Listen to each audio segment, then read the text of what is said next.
오늘의 심층 분석 바로 시작하죠. 청취자께서 보내주신 자료가 기독교 신학의 가장 중심에 있는 어쩌면 가장 큰 미스테리일 수도 있는 개념을 다루고 있어요. 네. 바로 사도 바울이 말한 하나님의 의에 대한 건데요. 그 핵심 개념이죠. 네, 이 한 구절이 기독교의 핵심적인 역설, 그러니까 어떻게 완벽하게 정의로운 하나님이 죄 많은 인간을 죄 없다고 선언하실 수 있는지, 그러면서도 스스로의 정의를 저버리지 않을 수 있는지에 대한 열쇠를 쥐고 있다고 합니다. 오늘 저희의 미션은 보내주신 자료를 바탕으로 이 거대한 신학적 퍼즐을 함께 풀어보는 겁니다. 네, 정말 중요한 퍼즐이죠. 사실 이 질문에 대한 바울의 대답이 그의 편지인 로마서에 거의 다 집대성되어 있다고 볼 수 있거든요. 로마서에. 네, 자료의 저자도 바울이 로마서를 통해서 하나님의 의라는 게 우리가 흔히 생각하는 뭐랄까 단순한 도덕적 완벽함 같은 속성이 아니라 속성이 아니다. 네, 그게 아니라 세상을 구원하시려는 하나님의 역동적인 행동이라는 거죠. 오늘은 이 개념이 어떻게 전개되는지 한번 차근차근 따라가 보겠습니다. 좋습니다. 그럼 첫 번째 질문부터 시작해보죠. 왜 하필 로마서인가요? 바울이 쓴 편지가 여러 개인데 이 책이 유독 바울 신학의 결정판처럼 여겨지는 이유가 있을까요? 아주 좋은 질문입니다. 자료에서도 그 점을 딱 짚고 있는데요. 가장 큰 이유는 로마 교회가 바울이 직접 세운 교회가 아니라는 점이에요. 예를 들어 고린도 교회에 보낸 편지를 보면 그 교회의 특정 문제들, 분쟁이라던가 도덕적 이슈 같은 것들에 대한 답변이 주로 이루잖아요. 네네, 맞아요. 하지만 로마 교회 사람들은 바울을 직접 만난 적이 없으니 바울은 말 그대로 자기소개를 처음부터 다시 해야 했던 거죠. 아하, 내가 전하는 복음이 무엇인지, 그 핵심 논리가 무엇인지를 아주 체계적이고 또 상세하게 설명할 필요가 있었던 겁니다. 아하, 그러니까 다른 편지들이 일종의 문제 해결 가이드였다면 로마서는 복음 사용 설명서의 완전판 그런 느낌이군요. 정확한 비유입니다. 바울이 한 14년간의 사역을 통해 다듬고 완성한 자신의 복음 체계를 총정리한 책이라고 볼 수 있죠. 와. 그래서 로마서 1장 16절하고 17절에서 복음에는 하나님의 의가 나타나서 라는 이 선언으로 딱 시작하는 겁니다. 네. 이 선언이 로마서 전체를 끌고 가는 엔진 역할을 하는 셈입니다. 자, 그럼 그 엔진의 핵심 부품인 하나님의 의를 본격적으로 들여다보죠. 솔직히 저만 해도 이 말을 들으면 그냥 하얀 가발을 쓴 근엄한 재판관, 그렇죠. 완벽하게 공정한 그런 이미지가 떠오르거든요. 그런데 보내주신 자료는 그 그림이 완전히 틀렸을 수도 있다고 말하는 것 같아요. 하나님이 의롭게 존재하신다는 게 아니라 하나님이 뭔가를 극적으로 행하신다는 의미라면서요. 바로 그 지점이 이 분석의 핵심입니다. 우리가 가진 고정관념을 깨는 거죠. 저자는 바울이 이 개념을 구약 성경, 특히 시편에서 가져왔다고 주장해요. 구역에서요? 네. 예를 들어 시편 98편을 보면 여호와께서 그의 구원을 알게 하시며 그의 의를 뭇 나라의 목전에서 명백히 나타내셨도다. 이런 구절이 있어요. 네. 여기서 의는 하나님의 성품을 묘사하는 게 아니에요. 하나님이 당신의 백성을 구원하고 무너진 정의를 바로 세우고 온 세상의 통치자로서 당신의 능력을 드러내는 구체적인 행동을 가리킵니다. 잠깐만요. 그럼 제가 제대로 이해했는지 확인해 볼게요. 하나님의 의라는 게 성적표에 적힌 성품, 정의로움 같은 명사가 아니라 네. 세상을 바로잡다라는 강력한 동사에 가깝다는 말씀이시죠. 하나님이 소매를 걷어붙이고 부서진 세상을 고치러 나서는 그 행동 그 자체 말이에요. 네, 완벽하게 이해하셨습니다. 정적인 상태가 아니라 역동적인 개입이죠. 와, 그래서 저자는 이 개념을 단순히 하나님이 이스라엘과 맺은 언약에 신실하셨다 정도로만 해석하는 것도 부족하다고 봐요. 그보다 더 큰 개념이다. 물론 그것도 포함되지만 스케일이 훨씬 더 크다는 거죠. 아브라함이 소돔과 고모라를 보면서 하나님을 온단의 심판주라고 불렀던 것처럼요. 하나님의 의는 특정 민족을 넘어서 온 창조 세계의 질서를 회복하는 우주적인 통치 행위와 관련이 있습니다. 와, 스케일이 정말 크네요. 그런데 여기서 바로 그 거대한 모순처럼 보이는 문제와 부딪히게 되는 것 같아요. 네. 그렇게 정의로운 통치자, 온 땅의 심판주이신 하나님이 어떻게 불경건한 자, 그러니까 유죄가 명백한 사람을 의롭다고 선언하실 수 있는 거죠. 그렇죠. 이건 마치 유죄 판결 받은 범죄자를 판사가 갑자기 무죄라고 불러주는 것과 같잖아요. 상식적으로 말이 안 되는데요. 바로 그 지점에서 바울 신학의 심장이 뛰기 시작합니다. 자료에 인용된 시편 143편의 기도도 정말 흥미롭죠. 네, 저도 그 부분 봤어요. 시편 기자가 하나님께 주의 의로 나를 이끌어내소서라고 간절히 구하면서 바로 다음 구절에서는 주의 종에게 심판을 행하지 마소서라고 애원해요. 아하, 하나님의 의에 호소하면서 동시에 그 의에 따른 심판은 피해가게 해달라는 거예요. 정말 모순적인 기도네요. 판사님, 당신의 정의를 보여주시되 저에게는 그 정의의 칼날을 거두어 주십시오. 뭐 이런 셈이잖아요. 그렇죠. 자료에서는 이 긴장을 하나님께 맞서 하나님께 호소하는 것이라는 아주 멋진 표현으로 설명합니다. 와, 하나님의 구원하시는 의의가 그분의 공의로운 심판을 이겨낼 수 있다는 믿음의 역설이죠. 아, 이건 절대로 하나님이 죄를 못 본 척 눈 감아주신다는 의미가 아니에요. 오히려 더 충격적인 사실을 말해주죠. 더 충격적인 사실이요? 구원은 심판을 통해서 온다는 겁니다. 파괴를 통해 새로운 창조가 일어난다는 역설이에요. 구원이 심판을 통해서 온다? 네, 그래서 바울이 로마서 1장에서 하나님의 의가 나타났다고 선언한 바로 다음 구절에 하나님의 진노가 하늘로부터 나타난다고 말하는 겁니다. 아, 그게 바로 연결되는 거군요. 이 둘은 별개의 사건이 아니라 뭐랄까 동전의 양면처럼 딱 붙어 있는 거죠. 와, 하나님의 구원 계획에 그분의 심판이 포함되어 있다는 건 정말 충격적인데요. 그 둘을 떼어놓을 수 없다는 거군요. 맞습니다. 그렇다면 이 엄청난 논리가 로마서에서 구체적으로 어떻게 펼쳐지나요? 바울은 이 다리 없는 협곡을 어떻게 건너는 거죠? 바울은 먼저 모든 사람이 그 협곡 아래, 즉 하나님의 진노 아래 있다는 사실을 증명하는 것부터 시작합니다. 로마서 1장 후반부터 3장까지 아주 길게 논증하죠. 이방인들은 자연을 통해 하나님을 알 수 있었음에도 진리를 억누르고 우상을 섬겼고 또 율법을 가졌다고 자랑하던 유대인들조차 그 율법을 지키지 못하고 똑같은 죄를 범했다는 겁니다. 결국 다 똑같다. 네, 온 세상이 하나님 앞에서 할 말이 없게 된 거죠. 그런데 잠깐만요. 여기서 율법의 역할이 좀 헷갈립니다.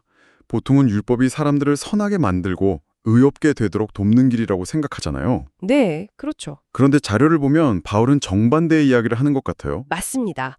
그게 바로 사람들이 흔히 하는 오해죠. 하지만 바울은 율법의 목적이 우리를 의롭게 만드는 게 아니라고 단언합니다.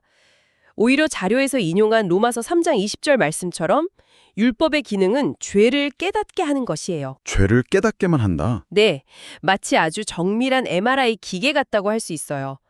우리 몸속에 얼마나 심각한 암세포가 퍼져 있는지를 명확하게 보여주는 거죠. 아, 진단은 완벽하게 하지만 치료는 전혀 못하는 겁니다. 율법은 온 세상이 하나님 앞에서 유죄라는 명백한 진단서를 발급할 뿐입니다. 와, 율법이 해결책이 아니라 문제 진단서라니? 듣고 보니 정말 절망적인 상황이네요. 그렇죠. 온 인류가 시한부 판정을 받은 거나 다름없잖아요. 이런 상황에서 도대체 어떻게 기쁜 소식, 즉 복음이 존재할 수 있는 거죠? 바로 그 절망의 한가운데서 바울이 선포하는 것이 기쁜 소식입니다. 로마서 3장 21절에서 이제는 율법 외에 하나님의 한 의가 나타났으니라고 말하죠. 아, 이제는 네, MRI 진단 결과와는 전혀 다른 새로운 길이 열렸다는 겁니다.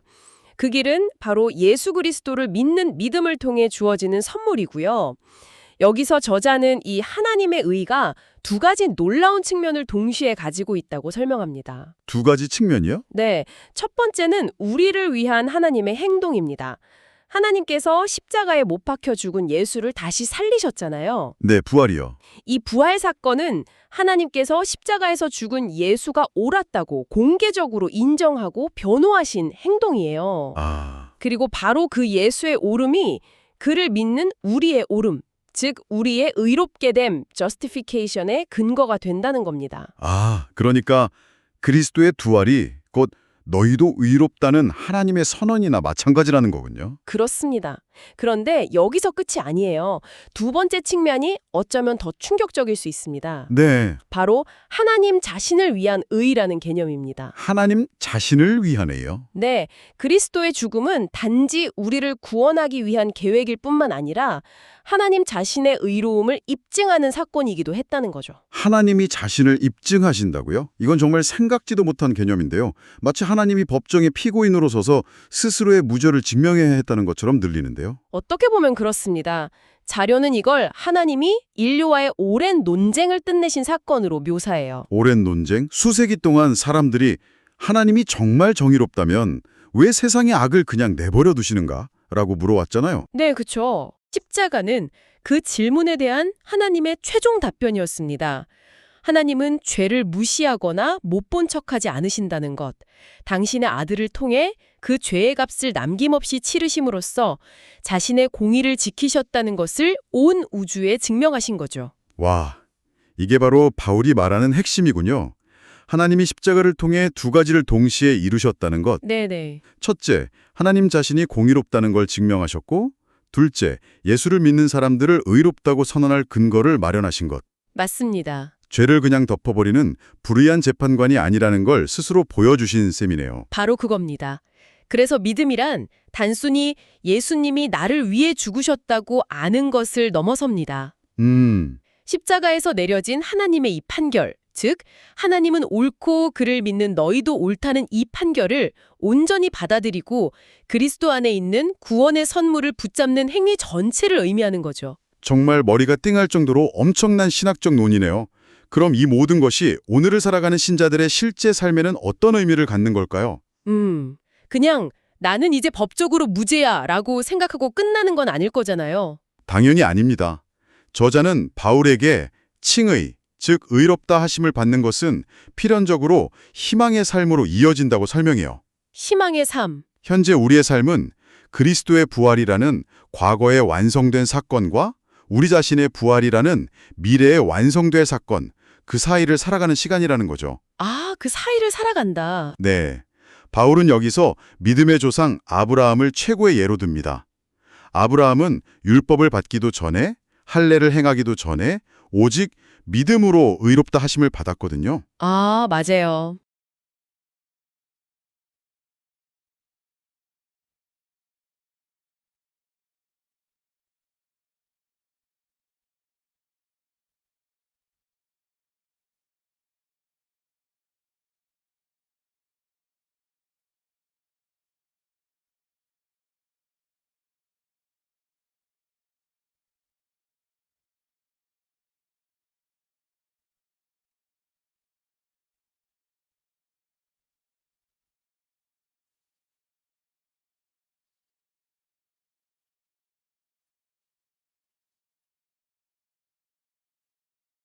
십자가는 그 질문에 대한 하나님의 최종 답변이었습니다. 하나님은 죄를 무시하거나 못 본 척하지 않으신다는 것, 당신의 아들을 통해 그 죄의 값을 남김없이 치르심으로써 자신의 공의를 지키셨다는 것을 온 우주에 증명하신 거죠. 와, 이게 바로 바울이 말하는 핵심이군요. 하나님이 십자가를 통해 두 가지를 동시에 이루셨다는 것. 네네. 첫째, 하나님 자신이 공의롭다는 걸 증명하셨고, 둘째, 예수를 믿는 사람들을 의롭다고 선언할 근거를 마련하신 것. 맞습니다. 죄를 그냥 덮어버리는 불의한 재판관이 아니라는 걸 스스로 보여주신 셈이네요. 바로 그겁니다. 그래서 믿음이란 단순히 예수님이 나를 위해 죽으셨다고 아는 것을 넘어섭니다.